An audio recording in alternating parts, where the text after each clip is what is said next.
Hello दोस्तों, अमन academy पे आपका स्वागत है, अभिनंदन है। हम प्रीवियस ईयर साइकोलॉजी के क्वेश्चन पेपर सॉल्व कर रहे हैं और ये आज का जो हमारा क्वेश्चन पेपर है ये यूपीटीटी 2018 का क्वेश्चन पेपर है, जिसके आज हम क्वेश्चन आंसर करेंगे। तो आज का क्वेश्चन पेपर शुरू कर रहे हैं। क्वेश्चन नंबर पहला है, शिक्षण विधि का चयन करते समय निम्न में से किसको ध्यान में रखने की आवश्यकता नहीं होती है। ये याद कर लीजिएगा, जिसमें नई क्वेश्चन हो उसको पहले ही अंडरलाइन कर लेना चाहिए, नहीं तो क्वेश्चन गलत होने की संभावना ज़्यादा हो जाती है। ऑप्शन का है अभिभावक की पृष्ठभूमि, ये पृष्ठभूमि सही से नहीं लिखा हुआ है, तो ये है अभिभावक की पृष्ठभूमि। विद्यार्थियों का मानसिक स्तर, व्यक्तिगत भेद, विषय की विशिष्ट प्रकृति। तो इसमें से किस की आवश्यकता का ध्यान नहीं रखना चाहिए? तो इसमें सही आंसर है आपका क्वेश्चन नंबर फर्स्ट का सही आंसर है अभिभावक की पृष्ठभूमि। तो अभिभावक की पृष्ठभूमि से कोई मतलब नहीं होता है। निम्न में से कौन बाल्यावस्था की विशेषता नहीं है? जिज्ञासा की कमी, अभिवृद्धि में स्थिरता, सामूहिकता की प्रबलता, समूह एवं खेलों में सहभागिता। तो बाल्यावस्था की विशेषता नहीं है, बताया है कि जो नहीं हो उसको अंडरलाइन कर लेना। तो इसका जो आंसर हो जाएगा वो है पहला, जिज्ञासा की कमी। तो ये गलत बताया गया है, जिज्ञासा की कमी नहीं होती है, जबकि जिज्ञासा की अधिकता होती है बाल्यावस्था में। क्वेश्चन नंबर 3, निम्नलिखित में से कौन सा सृजनात्मक प्रक्रिया से संबंधित नहीं है? अभिप्रेरणा, आयोजन, उद्भवन या प्रबोधन। तो इसका सही आंसर हो जाएगा अभिप्रेरणा। अभिप्रेरणा का इससे संबंध नहीं होता है। क्वेश्चन नंबर 4, निम्न में से कौन सा चरण वृद्धि और विकास का प्रथम चरण है? सामाजिक विकास का, नैतिक विकास, शारीरिक विकास या मानसिक विकास। इसमें बताया गया है कौन सा चरण वृद्धि और विकास का प्रथम चरण होता है। तो सामाजिक विकास, नैतिक विकास, शारीरिक विकास या मानसिक विकास। तो इसका सही आंसर हो जाएगा शारीरिक विकास। विकास और अभिवृद्धि का पहला जो चरण होता है, सबसे पहले क्या होता है? शरीर का विकास होता है। क्वेश्चन नंबर 5, सीखना एक तरह का व्यवहार है। सीखना एक तरह का व्यवहार का विस्तार है, संशोधन है, बचाव है, प्रसार है।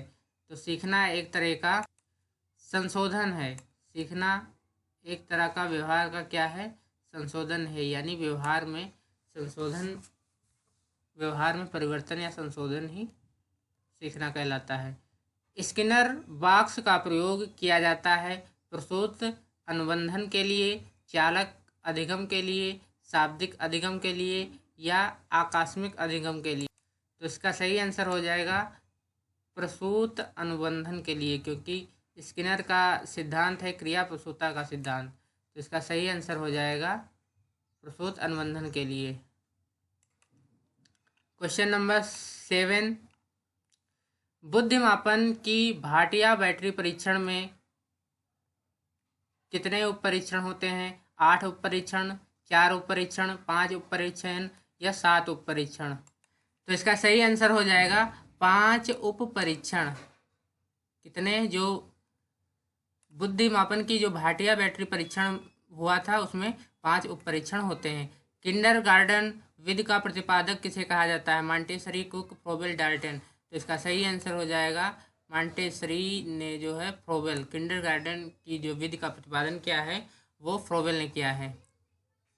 क्वेश्चन नंबर 9, संकलनात्मक परामर्श के जन्मदाता कौन है? ये याद रखिएगा, संकलनात्मक परामर्श के जन्मदाता कौन है? रोजर्स, विलियमसन, थार्न या इनमें से कोई नहीं। तो इसका सही आंसर हो जाएगा थार्न। थार्न जो है संकलनात्मक परामर्श के जन्मदाता हैं। क्वेश्चन नंबर 10, छात्रों के अवांछित व्यवहार के संशोधन हेतु सबसे प्रभावी विधि है। छात्र के अवांछित व्यवहार के संशोधन हेतु सबसे प्रभावी विधि है, यानी छात्रों का जो अवांछित व्यवहार है उसको कैसे संशोधित किया जा सकता है। उसे नज़रअंदाज करना, उसके माता पिता को सूचित करना, अवांछित व्यवहार के कारणों का पता लगाना तथा उपचारों का सुझाव देना, या छात्र को दंडित करना।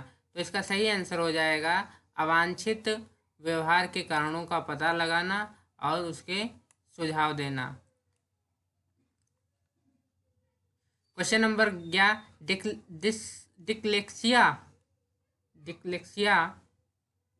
यहाँ पर डिसलेक्सिया होता है, आधा सा होगा। डिसलेक्सिया संबंधित है गणितीय कौशल संबंधी समस्या से, लेखन संबंधी, पढ़ने संबंधी या वाक क्षमता संबंधी। तो याद होगा कि डिसलेक्सिया जो होता है वो पढ़ने संबंधित समस्या होती है, पढ़ने में उसको समस्या का सामना करना पड़ता है, का, खा यानी जा और इस तरह के जो शब्द होते हैं उनमें अंतर नहीं समझ पाना। ब्रेल लिप एवं टेप रिकॉर्डिंग किसके लिए शैक्षिक प्रावधान के रूप में प्रयुक्त किए जा सकते हैं? अष्टिबाधित विद्यार्थी, श्रवण बाधित विद्यार्थी, दृष्टिबाधित विद्यार्थी या शारीरिक रूप से विकलांग विद्यार्थी। तो ब्रेल लिप तो जानते ही होगे आप लोग कि ब्रेल लिप का आविष्कार लुई ब्रेल ने किया था और ये दृष्टिबाधित विद्यार्थियों के लिए था। किसके लिए? दृष्टिबाधित विद्यार्थियों के लिए। क्वेश्चन नंबर 13, CWNS का अर्थ क्या है? एकांगी आवश्यकता वाले बच्चे, विशिष्ट आवश्यकता वाले बच्चे, या मजबूत आवश्यकता वाले बच्चे, या मृदु आवश्यकता वाले। तो इसका सही आंसर हो जाएगा विशिष्ट आवश्यकता वाले बच्चे। इसका सही आंसर हो जाएगा विशिष्ट आवश्यकता वाले बच्चे। निम्न में से कौन सा परामर्श का एक तत्व नहीं है? निम्न में से कौन सा एक परामर्श का तत्व नहीं है? विश्वास, वृत्तिक वृद्धि, साक्षात्कार या संप्रेषण। तो इसका सही आंसर है वृत्तिक वृद्धि जो है ये कोई परामर्श का तत्व नहीं है, क्योंकि विश्वास जब परामर्श किया जाता है तो उसको विश्वास में लिया जाता है। साक्षात्कार भी एक परामर्श का एक तरीका है, संप्रेषण भी परामर्श का एक तत्व है। तो अगर इसमें से पूछा जाए कि कौन सा तत्व नहीं है तो वो है वृत्तिक वृद्धि। क्वेश्चन नंबर 15, मनोविज्ञानशाला उत्तर प्रदेश में कहाँ स्थित है? इलाहाबाद, आगरा, लखनऊ, वाराणसी। तो इसका सही आंसर हो जाएगा इलाहाबाद। अब इसका नया नाम हो गया है प्रयागराज। क्वेश्चन नंबर 16, जो संबंध स्किनर का चूहों के संबंध से है वह थॉर्नडाइक का बिल्लियों से था, वहीं संबंध कोहलर का किससे था?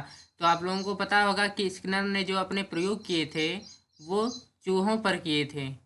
स्किनर ने अपने प्रयोग चूहों पर किए थे, जबकि थॉर्नडाइक ने अपने प्रयोग बिल्लियों पर किए थे।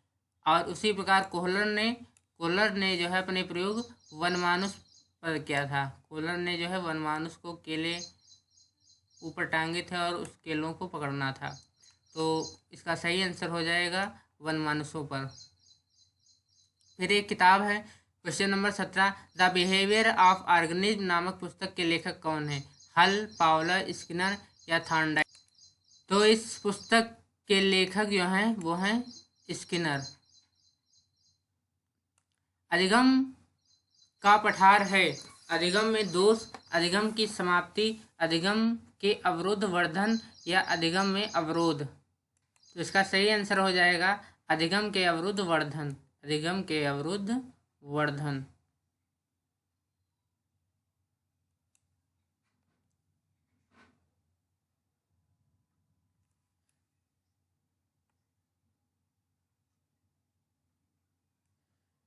क्वेश्चन नंबर 90, छात्रों में सही व्यवहार के प्रशिक्षण है सर्वाधिक महत्वपूर्ण है? दंड, पुरस्कार, प्रशंसा या सही व्यवहार का प्रस्तुतिकरण। तो इसका सही आंसर हो जाएगा सही व्यवहार का प्रस्तुतिकरण। समस्या समाधान में लक्ष्य प्रवणता के संप्रत्यय को किसने प्रस्तावित किया? समस्या समाधान के में लक्ष्य प्रवणता के संप्रत्यय को किसने प्रस्तावित किया? केंडलर, कोहलर, हल और विक्र। तो इसका सही आंसर हो जाएगा CL हेल महोदय ने समस्या समाधान में लक्ष्य प्रवणता के संप्रत्यय को प्रस्तावित किया। क्वेश्चन नंबर 21, इनमें से कौन सा सूक्ष्म शिक्षण की विचारधारा से संबंधित नहीं है? जो सूक्ष्म शिक्षण की जो विचारधारा दी थी, सूक्ष्म शिक्षण के जो प्रतिपादक माने जाते हैं वो एलन महोदय माने जाते हैं। इसमें बताया गया है कौन सा सूक्ष्म शिक्षण की विचारधारा से संबंधित नहीं है। David Hume, D.W. Allen, Bush, Aitchison. तो इसका सही आंसर हो जाएगा डेविड ह्यूम। डेविड ह्यूम जो हैं ये सूक्ष्म शिक्षण से संबंधित नहीं है। निम्नलिखित में से कौन सा शिक्षण अधिगम का स्तर नहीं है? परावर्ती स्तर, स्मृति स्तर, अवबोध स्तर या दूरवर्ती। तो इसका सही आंसर हो जाएगा दूरवर्ती स्तर। इसका सही आंसर हो जाएगा दूरवर्ती स्तर। निम्नलिखित में से कौन सी कक्षा शिक्षण में जनतांत्रिक शिक्षण नीति नहीं है? निम्नलिखित में से कौन सी कक्षा शिक्षण की जनतांत्रिक नीति नहीं है? तो इसका है योजना है, अन्वेषण है, व्याख्यान है या मस्तिष्क उद्दीलन है। मस्तिष्क उद्दीलन। तो इसका सही आंसर हो जाएगा व्याख्यान। व्याख्यान जो है एक जनतांत्रिक शिक्षण नीति नहीं है। निम्न में से कौन सा फ्लेडर की अंतःक्रिया विश्लेषण से संबंधित नहीं है? अभिभावक कथन, शिक्षक कथन, छात्र कथन या मौन। तो इसमें से सही आंसर हो जाएगा अभिभावक कथन। अभिभावक कथन जो है वो फ्लेडर की अंतःक्रिया का विश्लेषण से संबंधित नहीं है। क्वेश्चन नंबर 25, संभाषण में अर्थ की लघुत्तम इकाई है पद, ध्वनि, ग्राम, रूप, ग्राम या शब्द। तो संभाषण में अर्थ की लघुत्तम इकाई है रूप ग्राम। इसका सही आंसर हो जाएगा रूप ग्राम। अपने आंसर चेक भी करते रहिएगा और लास्ट में हमें कमेंट बॉक्स में अपने टोटल कितने क्वेश्चन सही हुए ये भी हमें बताइएगा। क्वेश्चन नंबर 26, हम करके सीखते हैं किसने कहा था? सिम्पसन, डॉक्टर मेम, योकम, कॉलेजनिक। हम करके सीखते हैं तो डॉक्टर मेम नहीं, ये मेस है, डॉक्टर मेस।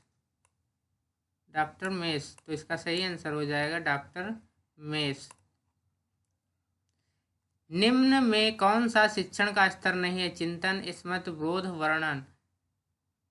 निम्न में से शिक्षण का स्तर नहीं है तो इसका सही आंसर हो जाएगा वर्णन। वर्णन जो होता है शिक्षण स्तर नहीं होता, शिक्षण का स्तर नहीं।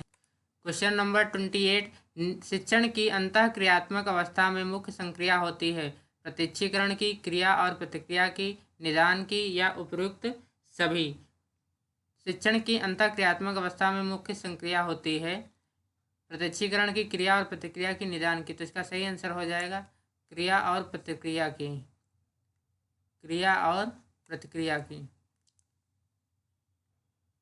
क्वेश्चन नंबर 29, एक बालक काली गाय, काला कुत्ता और काली वस्तुओं को देखकर डरने लगता है, इस प्रकार के अनुबंधन में निहित है। तो इस प्रकार का अनुबंधन जो सिद्धांत है वो वाटसन ने दिया था। तो इस प्रकार का इसका ऑप्शन होता है उद्दीपन सामान्यीकरण, अनुक्रिया सामान्यीकरण, अनुक्रिया अनुबंधन या उपरोक्त में से कोई नहीं। तो इसका सही आंसर हो जाएगा उद्दीपक सामान्यीकरण। और इस मॉडल पेपर का जो है आखिरी क्वेश्चन है, सामूहिक अचेतन का संप्रत्यय किसने दिया? सामूहिक अचेतन का संप्रत्यय याद रखिएगा युंग, फ्रायड, एडलर, सलीवन। तो अगर चेतन अचेतन पूछा जाए तो फ्रायड महोदय हो जाएंगे, लेकिन अगर सामूहिक अचेतन के बारे में पूछा जाता है तो इसका सही आंसर हो जाएगा युंग महोदय। तो ये हमारा मॉडल पेपर यहीं कंप्लीट होता है। और अगर आपको हमारा प्रयास कैसा लगा ये कमेंट बॉक्स में ज़रूर बताइएगा। हमारे वीडियो अगर आपको देखना चाहते हैं तो हमारे चैनल को सब्सक्राइब करें, लाइक करें, शेयर करें, कमेंट करें। धन्यवाद।